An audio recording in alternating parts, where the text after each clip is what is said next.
Perfect, perfect, perfect.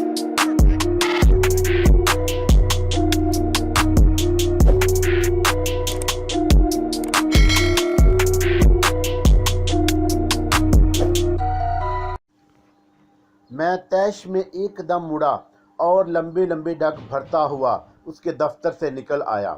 میں نے مڑ کر یہ دیکھنے کی زحمت گوارا نہیں کی کہ میرے اس انداز کی رخصت پر اس کا رد عمل کیا ہوا۔ اب میرا رخ زین اصفہانی کے گھر کی طرف تھا۔ اس سے میرے تعلقات کی نوعیت خاصی اہمیت رکھتی تھی۔ وہ مالی معاملات میں اکثر میرا احسان مند ہوا تھا۔ اس سے مجھے کوئی مالی مدد تو نہیں مل سکتی تھی، لیکن ایک بنیادی مسئلہ ضرور حل ہو سکتا تھا۔ بنیادی مسئلہ سر چھپانے کی جگہ کا تھا، اور زین اصفہانی کے گھر میں خاصی گنجائش تھی۔ وہ گھر پر ہی ملا۔ دروازہ کھول کر وہ اس طرح میری طرف دیکھنے لگا جیسے پہچاننے کی کوشش کر رہا ہو۔ فرمائیے، اس نے سپاٹ لہجے میں کہا۔ میں منہ تکتا رہ گیا۔ زین اصفہانی کو اپنے محسن کی شکل بھی یاد نہیں رہی۔ کیا یہ ممکن تھا؟ میرا نام زین اصفہانی ہے، فرمائیے آپ کو کس سے ملنا ہے؟ وہ پھر بولا۔ آپ بھی میرے منہ سے کوئی آواز نہیں نکل سکی۔ زین اصفہانی کے انداز میں بڑا فطری پن تھا، وہ اس کی اداکاری نہیں ہو سکتی تھی۔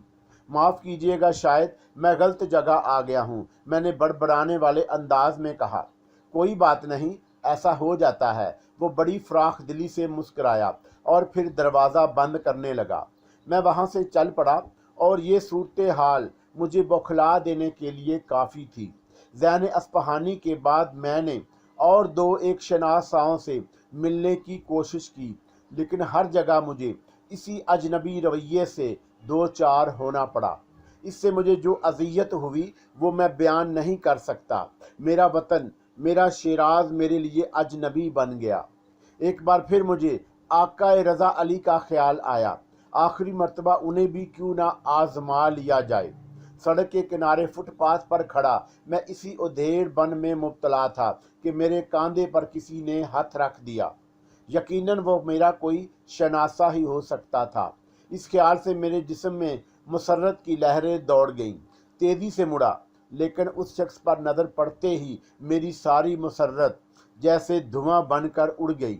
وہ مجھے دیکھتا ہوا ایسے انداز میں مسکرا رہا تھا جیسے پرانی شناسائی ہو، لیکن اب شاید میری باری تھی کہ شناسا کو اجنبی سمجھوں۔ وہ کوئی ہندو تھا، دھوتی کرتے اور واسکٹ میں ملبوس، سر بالکل گنجا تھا۔ اس کی عمر 45-50 کے لگ بھگ ہوگی۔ اب میں نے غور کیا تو مجھے اس کی مسکراہٹ کچھ چبھتی ہوئی سی معلوم ہوئی۔ آنکھوں میں حقارت کا بھی کچھ انداز تھا۔ میں نے کچھ کہنے سے پہلے پلکیں جھپکائی ہی تھی کہ مجھے یوں لگا جیسے کوئی مجھ سے کہہ رہا ہو، کیوں مورخ، اب تو تیرے مزاج ٹھکانے آ گئے ہوں گے۔ میں نے چونک کر دائیں بائیں دیکھا، لیکن قریب میں کوئی بھی نظر نہیں آیا۔ میں تیرے سامنے کھڑا ہوں مورخ، ادھر ادھر کیا دیکھ رہا ہے؟ میری متحیر نظریں اس ادھیڑ عمر ہندو پر جم گئیں جس کے ہونٹ بدستور بند تھے۔ کیا میں اس کی آواز سن رہا تھا؟ میں تیری زبان نہیں سمجھ سکتا، میں نے سنا، اور میری بولی تیری سمجھ میں نہیں آئے گی، اس لیے میں اپنے خیالات کو تیرے ذہن میں منتقل کر رہا ہوں۔ تم کون ہو؟ میں کچھ خوف زدہ ہو گیا۔ میرا نام گوپال ہے۔ اس کے ہونٹ اب بھی بند تھے۔ گوپال؟ یہ نام مجھے کچھ جانا پہچانا محسوس ہوا۔ ہاں، اب بھی مجھے نہیں پہچانا؟ میں اس ابھاگن کا باپ ہوں جس کی عزت تیری درندگی کی بھینٹ چڑھ گئی تھی۔ سریتا کی چیخیں آج بھی میرے کانوں میں گونج رہی ہیں۔ میرے صحن میں بجلی سی چمکی اور مجھے سب کچھ یاد آ گیا۔ وہ جمعدار گوپال تھا، سریتا کا باپ۔ مجھے ہندوستان میں گزرے ہوئے شب و روز یاد آ گئے۔ وہ جاروب کش لڑکی یاد آئی جس کے سفید بدن کی کوملتا میرے جذبات کی آندھی میں بری طرح مسلی کچلی گئی تھی۔ مجھے وہ لڑکا شاہد یاد آیا جس نے مجھے اس سلسلے میں اکسایا تھا۔ ہم دونوں نے مل کر ہی سریتا کی جوانی کو پامال کیا۔ جمعدار گوپال، میں نے بھررائی ہوئی آواز میں کہا۔ پہچان گئے آخر؟ بڑا چبھتا ہوا انداز تھا۔ جو کچھ بھی ہوا تھا مجھے اس پر افسوس ہے، میں نے دھیمی آواز میں کہا۔